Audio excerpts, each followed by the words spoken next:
All right, good morning. How's everyone doing today? Welcome to the HR Coffee Talks with Lynette, sponsored by Second to None Human Resource Services. I'm so happy to be with you this morning to discuss Kwanzaa. These calls that we have, or the webinars that I'm having, are geared towards small business owners and anyone interested in going into HR. HR as in Human Resource Services. I will be doing things very differently. I'm going to be doing traditional topics as well as topics that will help you think out of the box and come more creative within your organization or your small business. So today we're going to be speaking about Kwanzaa. We're going to talk about what Kwanzaa is, and you'll also learn how you can add Kwanzaa into your small business or into your organization. So before we get started, I want to ask everyone, what's your drink of choice this morning? I'm having Starbucks coffee. If you want to chat that in the chat, and I can welcome you all.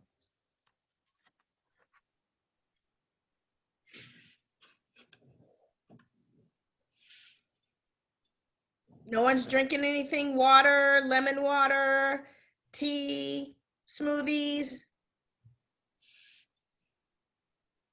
All right, Sharon, you're having coffee. Welcome. And I am recording this, but I will not be recording anyone's voices or information. So, oh, Monster, you're having water and a cold brew coffee. All right. Some more coffee drinkers out there. I like to see that.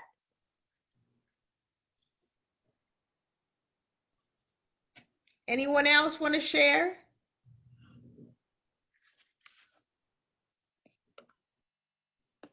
No one else wants to share what they'll be drinking today? All right, so without further ado, I'd like to get us started on time. We're at the 9:15. So I'm gonna go ahead and get started with what Kwanzaa is. So what is Kwanzaa? Kwanzaa is a celebration of family, culture, and community. It's not a religious holiday, and originally when Kwanzaa was started, it was confused with a lot of people thought that Kwanzaa took the place of Christmas. So if you were a Christian, people felt differently about celebrating Kwanzaa. If they were a Christian, they didn't really think they should because they were confused in, was Kwanzaa replacing Christmas? But I want to share with you that is not the intent, and that was not the intent. Kwanzaa was created by Maulana Karinga, and he created it in 1966. And the reason why he created it was shortly after the Watts riots, and he was trying to figure out a way to help bring the community together. So with that, he created Kwanzaa. And Kwanzaa is based on the number 7 and 7 principle. Plenty of bread. Several symbols.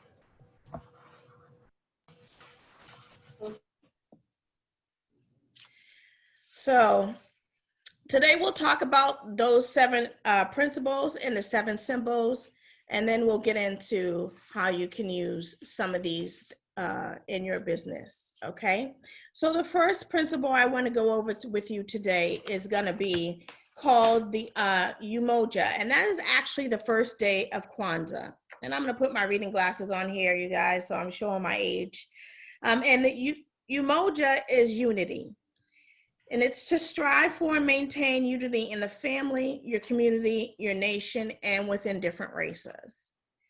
The second principle is Kujichagulia, which is self-determination.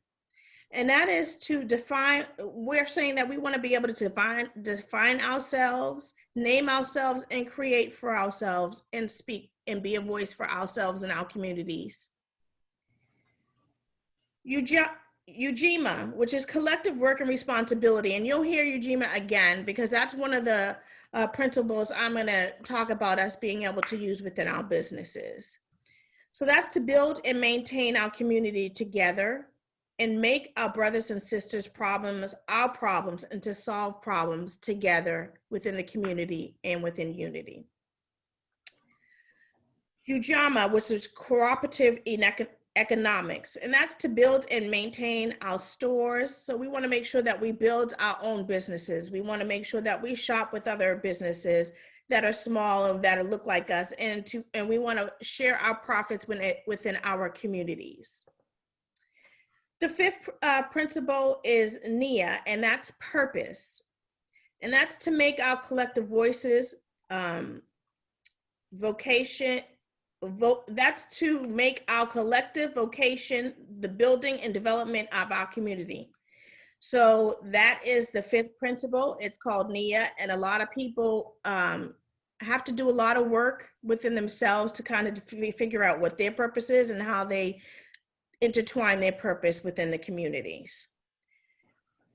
Kuumba, which is creativity, that's my favorite one because I feel as though I'm extremely creative, is to do as much as you can in the way, excuse me, I don't know what's happening. I need a cup of this coffee, a sip of this coffee this morning.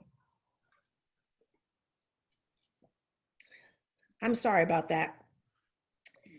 And, and the last one is faith, to believe with all our hearts in our people, our parents, our teachers, our leaders, and the righteousness and victory of our struggles. And so those were the 7 principles that you celebrate when you go through Kwanzaa. And the idea is that each day of Kwanzaa, you celebrate one of those principles. And Kwanzaa actually begins December 26th and it ends on January 1st. So if you are a Christian and you celebrate the Christmas holiday, or you are a Muslim, or you are Jewish, it doesn't matter what your religion is, you still are able to celebrate Kwanzaa if you would like to. So we talked about the 7 principles of Kwanzaa. So I want to go on and talk about the symbols of Kwanzaa. And so if you've ever been to a Kwanzaa celebration, you'll notice that when you get there, you'll see lots of colorful photos. You'll see what's called an altar, which is basically a table that is set with different items, symbols that represent Kwanzaa. And on the table, you'll see a tablecloth, and it's either red, green, and black, or it has some type of African fabric on it. And so on the table, you'll see, and these are some of the symbols that we're going to talk about that are going to be there, is mazoa. And mazoa is dried up ears of corn. And the corn traditionally represents the number of children within your household. So I have 2 children, and I normally put 2 ears of mazoa on my altar. And I've been celebrating Kwanzaa since, 1997. And so I used to go out to Kwanzaa celebrations, but now I have them in my home and I start the day after Christmas.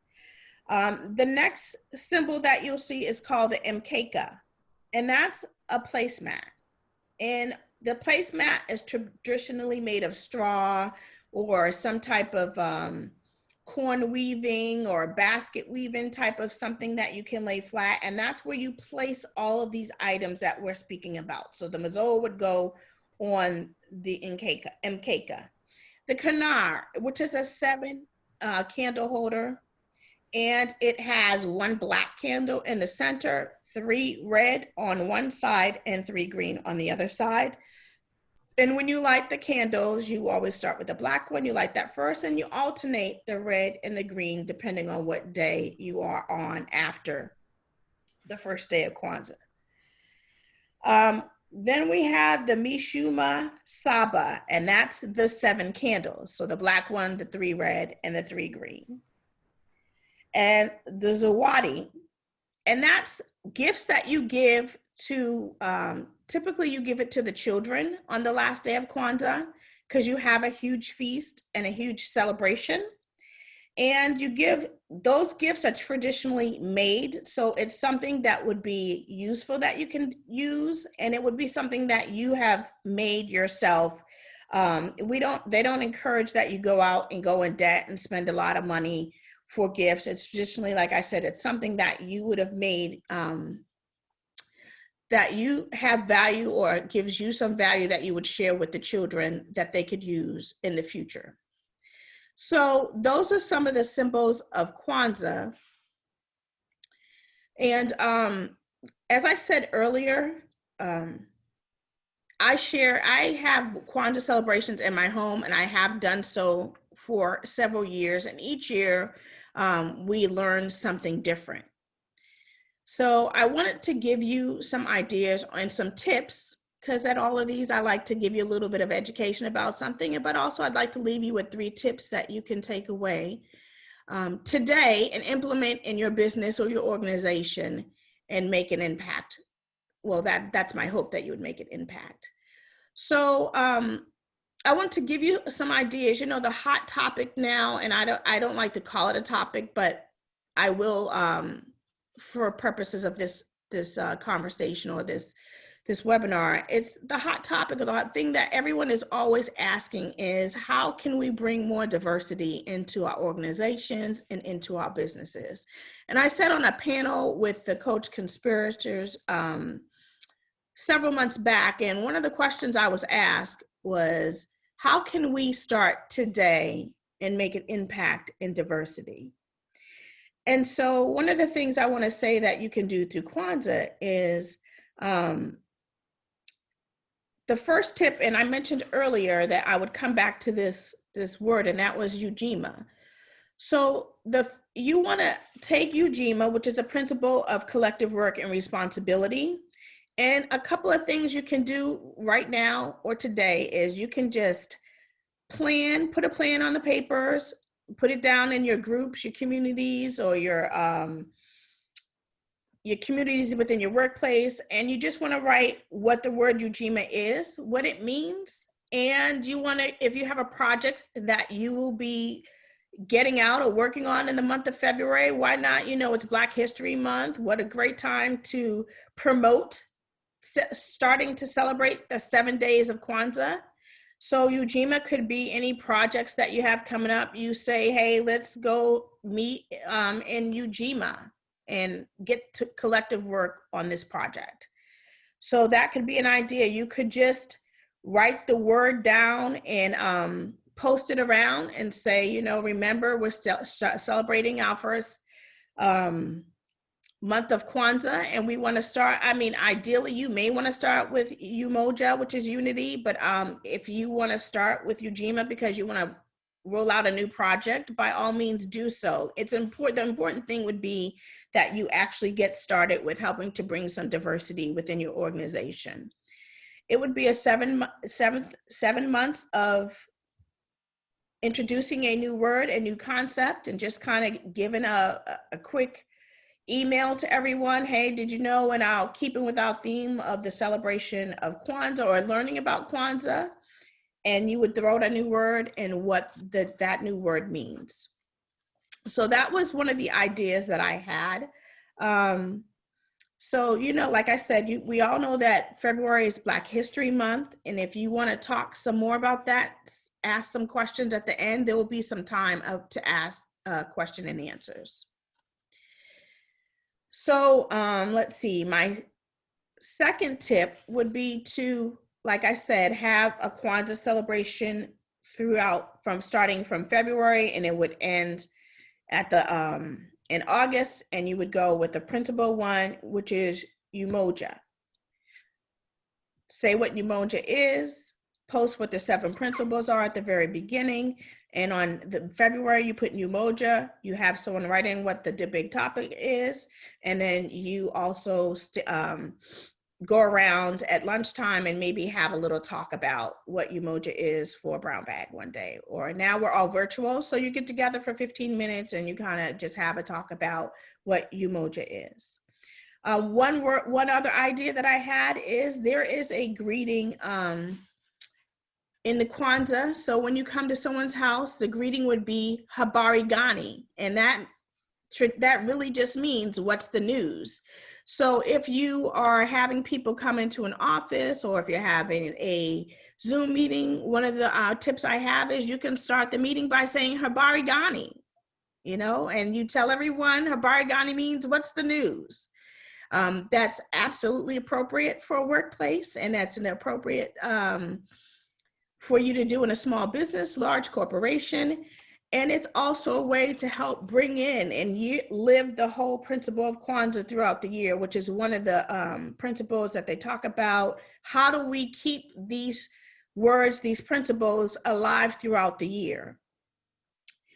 So, and my last tip is just to make a big poster and you write down all the 7 principles and start with what they mean, what the word, and then the definition, and just leave it up for, I don't know, a month in one of the summer months.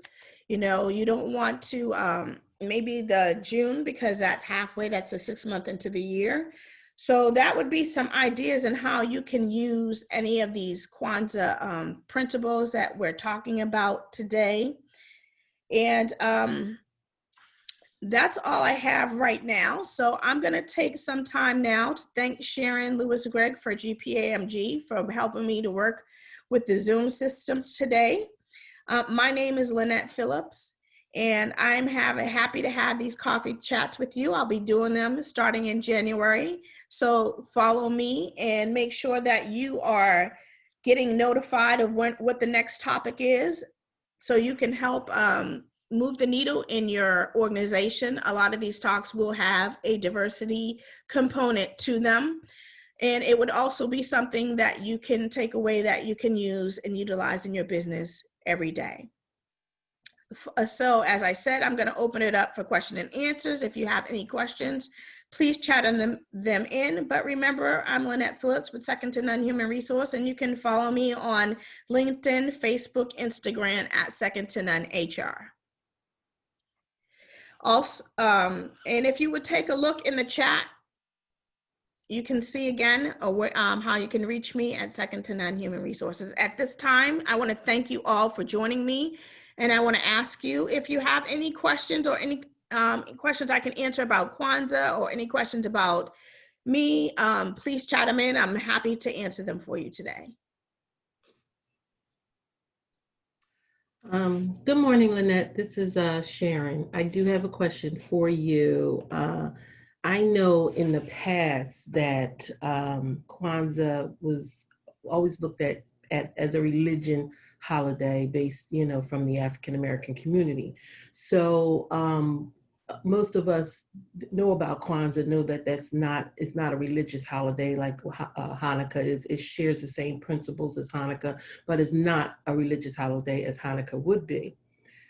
To introduce this to an office setting, how would you go about it when you do have other religions and nationalities where they celebrate Christmas and, you know, all other different religions? How do you go about introducing Kwanzaa to an office environment when it's such a stereotype that it is a religious holiday and it's, you know? So thank you for the question, Sharon. One of the things I would recommend is that you start out with exactly what you just said. Hey, you know what?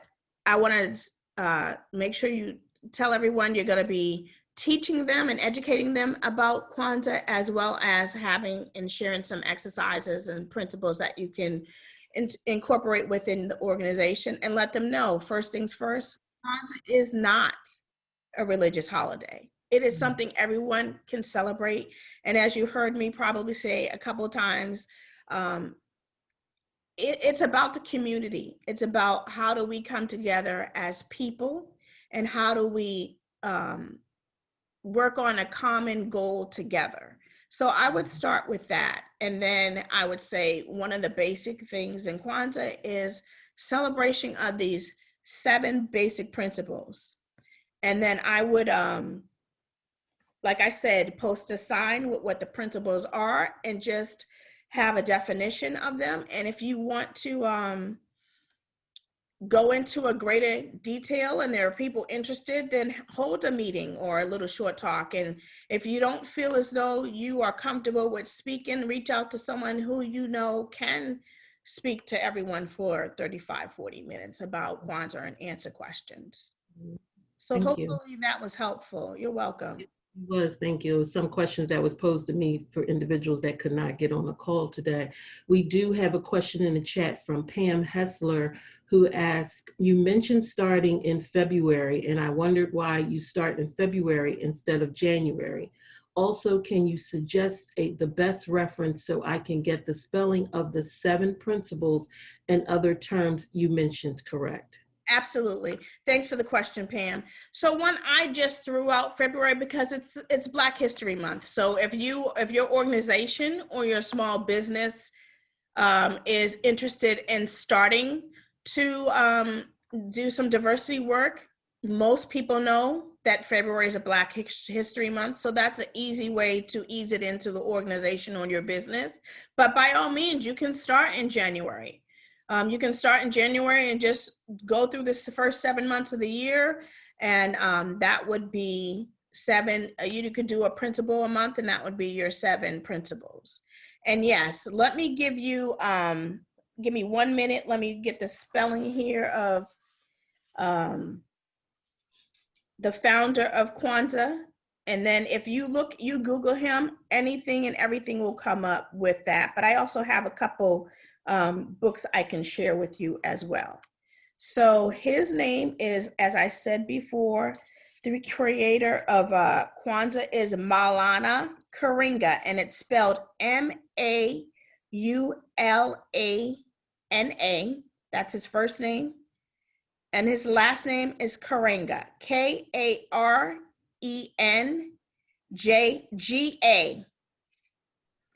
And a couple of books that I have. They're Kwanzaa, an everyday resource and instruction guide. I have How to Plan a Kwanzaa Celebration, and I have the book Kwanzaa by Maulana Karenga. So hopefully, correct. So hopefully that's a good start for you, Pam. And in all of those books, you'd be able to get the correct spelling. And actually, let's see, the one book, How to Plan a Kwanzaa Celebration, it actually has the pronunciation in the back of the book. So it tells you how to pronounce all the words and everything. And also feel free to reach out. If I can be of any assistance to any of you, I'm happy to help.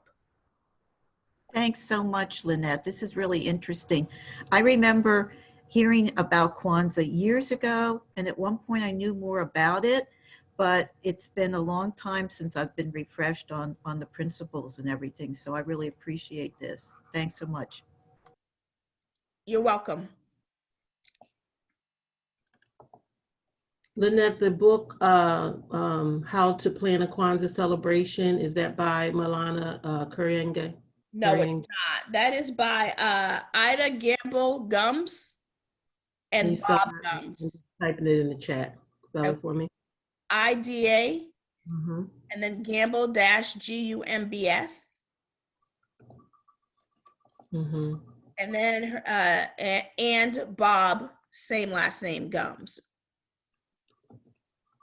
GAMBUS. GUMBS. Okay.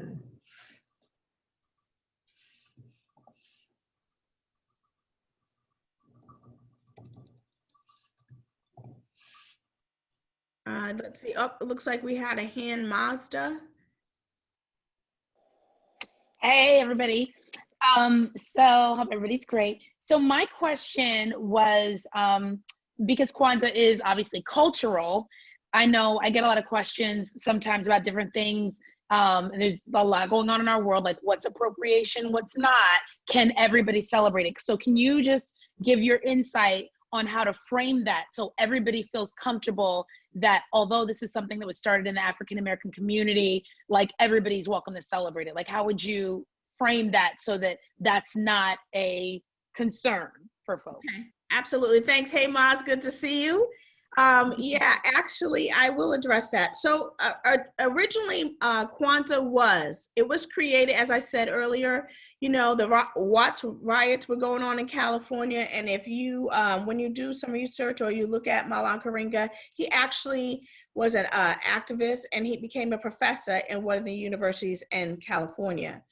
And so he originally did create Kwanzaa so that African Americans could come together as one in unity. As I said, the number 7 is very spiritual and significant. So he did a lot of, when he created Kwanzaa, it was around the principle of 7. Since that time, as things progress, so did Kwanzaa. So Kwanzaa progressed to include all of the community. And so if I were sharing with other people that all are welcome, I would say it was built on 7 principles on how we as people in the same community, the same company, the same organization can come together and speak and be one. And so I would really focus on the community aspect of Kwanzaa, and I would keep, drilling down to it. Kwanzaa is about how all of us can come together in unity.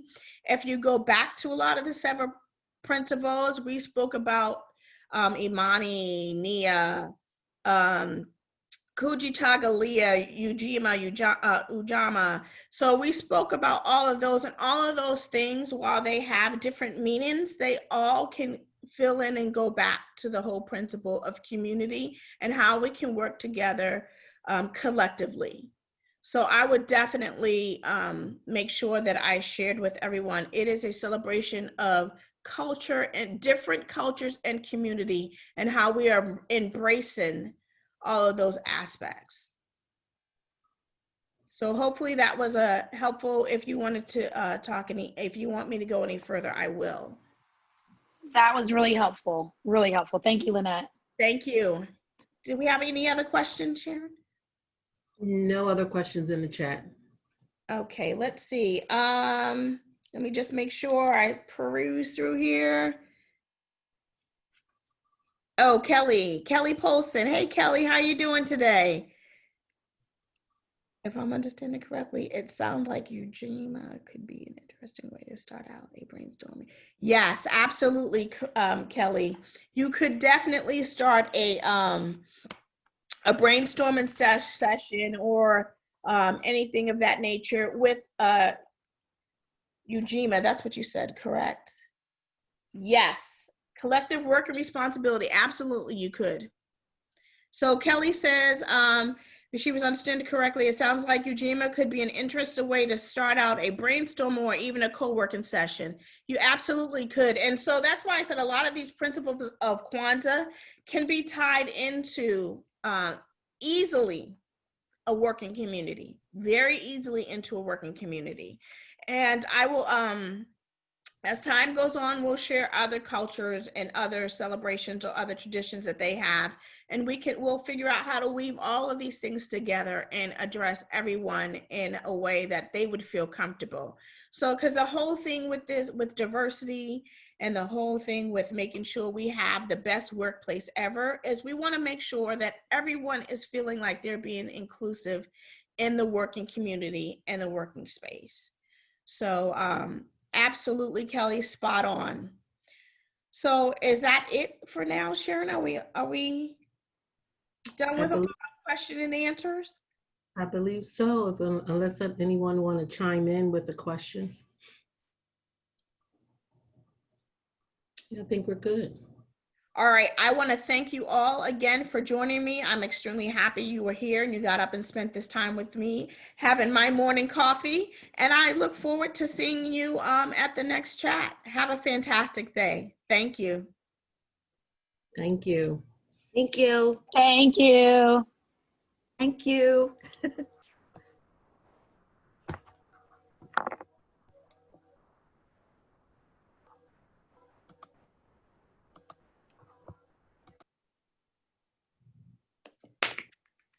Yeah, you did an